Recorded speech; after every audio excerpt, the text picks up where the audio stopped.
tunafanya hivyo kwa sababu ya nchi yetu ya Kenya. Watu saa hii wanasava, wanapitia maisha ngumu. Najua wale viongozi wamezoea kutembea kwa makari kubwa kubwa. Yeye akishuka anahutubia watu, akishahutubia anatoka anaenda.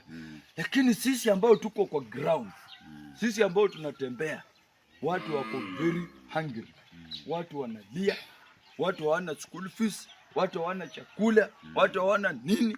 Sasa kila mahali unaenda ni kulia, nipatieko 50, nipatieko 20, nipatieko 30, nipatieko 10. Yaani watu wameluzi hope. Lakini mimi nataka niseme ya kwamba kilicho cha mwanzo lazima kiwe na mwisho. Wewe kama mchungaji unakumbuka historia ya wana wa Israeli. Walipitia changamoto katika Misri. Lakini ilifika wakati Mungu akakombolewa, akawatumia Musa. Unakumbuka Sakayo? Alikuwa mtoza ushuru zaidi. Akakaribisha Yesu kwa nyumba yake. Na hii kuwa kazi rahisi. Hii haikuwa kazi rahisi ati Sakaya amemwambia tu kuja. Ilibidi Sakaya apande juu ya mkuyu. Mwambie Yesu mwana wa Daudi. Alipaza sauti. Ni rehemu. So nataka kuona Yesu.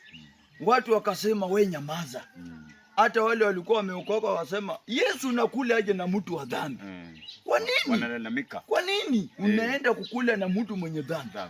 Yesu akasema tuhubirie wale wa dhambi.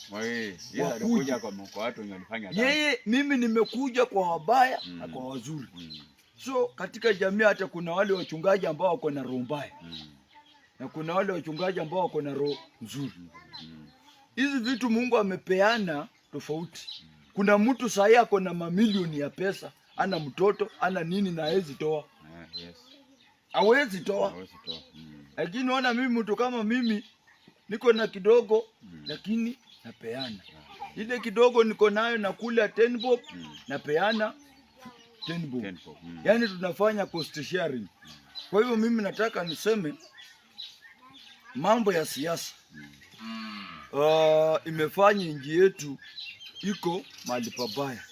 Kwa sababu wananchi wa Kenya wengi wao wanapenda kudanganya. Lakini ukimwambia ukweli hawezi ona na hawezi sikia.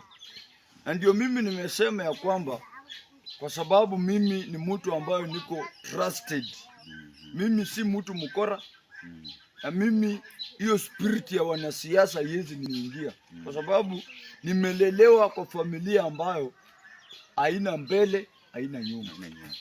Familia ambayo hata kwa hii familia yetu yote hakuna mtu ashayeandikwa kwa kampuni.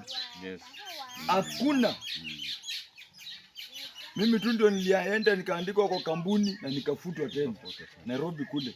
Lakini kwa wale ambao wamebaki hakuna mtu ambaye ameshaandikwa kazi. Kwa hiyo familia yetu ni familia ambayo imesava. Baba amekufa nikiwa na miaka 6. Nimeng'ang'ana.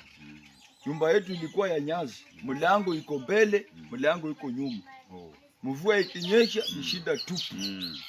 So vitu zingine huwa naangalia nasema Mungu nisaidie kwa sababu wewe ndio uko na sababu tu. Hakuna mwanadamu anaweza niokoa. Lazima nianguke kwa miguu yako. Kulingana na desturi ya familia yetu na venye watu walikuwa wanaongea, endelea kuinuliwa juu. Endelea kupewa sifa. Wacha majina mazuri yenye neema, yenye miujiza ibaki kuwa yako. Kwa sababu hii siasa after all inaweza isha ama inaweza baki. Je, watu wataniuliza kwa area, ulikuwa na jina kubwa, ulifanyia nini? Ulisaidia nani? Hiyo ndio kitu najaribu kusukuma ya kwamba pia waseme Okanga alikuwa na jina kubwa, alibaia mtoto wa fulani vitabu, alilipia mtoto wa fulani school fees, alibaia pastor baiskeli. Hiyo kitu watu wamenishukuru sasa hiyo ya baiskeli, watu wamenipigia simu kutoka mbalimbali, wasema umefanya kitu ya maana. Umefanya kitu ya maana. Na wewe pia nasikia huko Mirere. Injili ni yangu tu. Injili Okanga. Okanga. So ndio Biblia ikasema kwamba Yesu akawaambia wale aliponya wacha ni waponye, muende muwaambie wenyewe wakuja. Endeni mpeleke ushuhuda. Yule mwanamke Msamaria aliyokuwa kahaba, Yesu akamwambia hata mwanamume ambao umeweka kwa nyumba si wako. Lakini akaenda akasema kijiji mzima Samaria, njooni muone nabii mwenye ameweza kunitolea unabii. Njooni muone mtu tofauti. Sasa wewe ile kitu unasema unapokutana na mwingine unasema fulani mtoto wa fulani Okanga huyo mnaona ndiye amenibaia hii baiskeli. Sasa inafanya huduma Madorcas naenda na ubiri injili. Na sawa. Nimekuambia tu miaka hata Mungu akutandike miaka 100 mbele. Hiyo watu wanafikiria, mama tu hapo. Watu wanafikiria ati mimi sikupea baiskeli ilikuwa Photoshop. Ilikuwa mchezo. Na umeitengeneza. Najua hii kuwa hivi.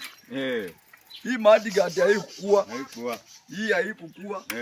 Hii haikukua. Lakini sasa hii umeiunda, hata hizi hazikuwa. Hizi hazikuwa.